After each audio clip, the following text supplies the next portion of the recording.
So after Sonic the Hedgehog 1 released to near universal acclaim, Sega decided to make a sequel, not just on the Sega Genesis, but for their new Sega CD add-on. The Sega CD itself, while technically impressive, failed due to the fact there was nothing worth investing $300 in back in the early 90s. For those keeping track, that was twice to 3 times as much as the Sega Genesis standalone. That's probably why the Famicom Disk System sold almost twice as many units exclusively in Japan than the Sega CD did worldwide. Not helping things was Sega not releasing dev kits to third-party developers for the longest time, and the games that did come out were... Whoa, big fella! You got a name, Leadhead? Call me Woody! What? Questionable.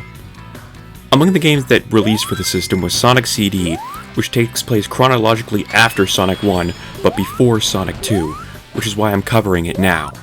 I remember hearing it everywhere, how this was the greatest Sonic game of all time, how it's just so pretty and sounded so good, although I feel like the real reason it was regarded so fondly was because it was just so hard to come by, because that sentiment quickly vanished when the iPhone and Android ports came out for mobile phones, and before that was the Sonic Gems collection. That was pretty hard to get as well, which is the version we'll be looking at for this video. Although if you want a good port, again, check out the Origins ports. Those ports are great. So, the plot of this game is for 1 month every year, Little Planet can be seen over Never Lake. Sonic decides to meet someone named Amy Rose to watch the planet over Never Lake. However, upon arrival, Dr. Robotnik has the planet chained down like a chain chomp and has begun his conquest on that planet as well. What he's after this time aren't the elusive Chaos Emeralds, but the even more elusive and slightly even more powerful Time Stones, which allow the user control over the flow of time itself. Oh, the events I would change if I could get my hands on them. Anyway, seeing Dr. Robotnik up to his old tricks, Sonic makes it his mission to stop Dr. Robotnik and his new minion, Metal Sonic, who kidnaps Amy in the beginning of the game. So now it's up to Sonic to go through 7 zones again, and defeat Dr. Robotnik at the end of each zone. The structure is very similar to the first game, however, you may notice some peculiar level design that makes absolutely no sense. In fact, the level design has gotten a bit more... random. That's what the new gimmick of this game comes into play. Time traveling. By running past the posts marked past and future and building up speed, Sonic can go 88 miles an hour and build up to 1.21 gigawatts needed in order to go to the past or to the future, which is 6 flavors of awkward in my case. In order to get the good ending, you have to go to the past, destroy the robot generator hidden in the stage, and then complete said stage.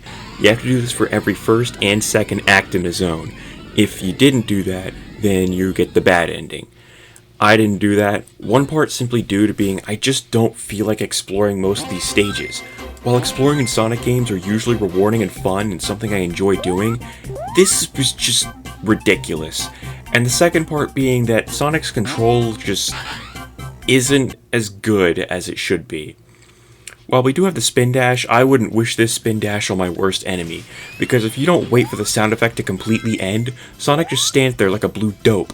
While there is this super peel out to somewhat mitigate this, I don't think there's a single soul who doesn't immediately press down to roll into a ball so Sonic doesn't collide with an enemy robot, what you're gonna do anyway, no matter how much the camera pans to the left. What's more, when building speed, what counts as enough to time travel seems completely arbitrary. While sometimes you can go through just fine, other times something happens like a ramp or a bumper and the game just decides, nope, trek to another post, no, I'm not going to tell you which one. This also happens in reverse when you're sent soaring, forcing you to time travel when you really don't want to. It's like playing chess with a 6-year-old who decided that the knight could move in a straight line and cast Revivify.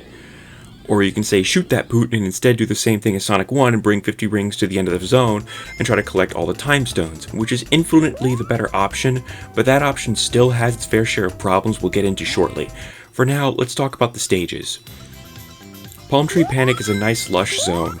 Although not as good as or memorable as Green Hill Zone, it's still passable. I still don't understand the point of these 3D ramp things. Collision Chaos is what I call the pinball level, considering large chunks of the stage feel like the game devs really wanted to play pinball halfway through designing it. Even the boss is like this. Tidal Tempest is the water level. Not as bad as Labyrinth Zone, but not as good as Hydro City Zone from Sonic 3 and Knuckles.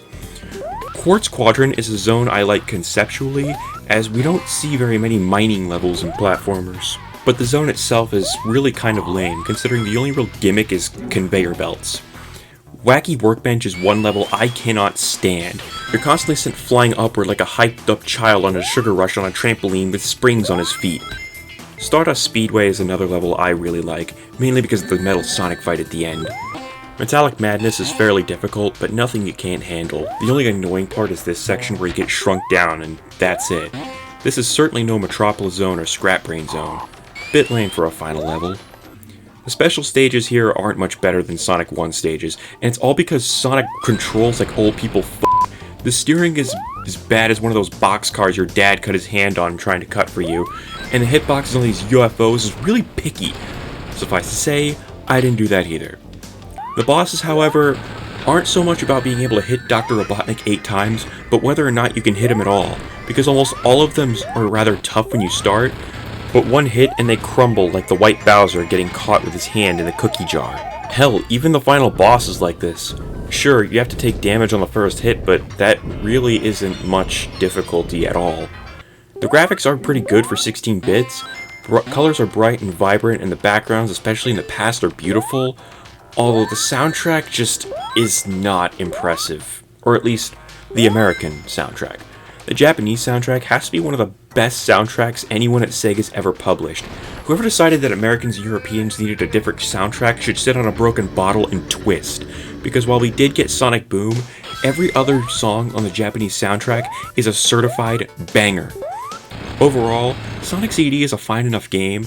However, I still need to compare it to both Super Mario Bros. 2's, considering they are both their chronological sequels. Being quite frank, this 2-on-1 is like a balding dad in one corner and a team of Gollum with polio and Stephen Hawking without his wheelchair in the other. No contest, Sonic CD wins. Although it's not as good of a game as Sonic 2 or really even Sonic 1. That's why my final rating for this game is a mildly scratched CD out of 10.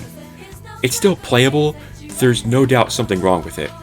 Although the Origins Collection gets a brand new CD out of 10, as it fixes every single problem the original Sonic CD has. I'm BlueBladerBot, signing off, God bless.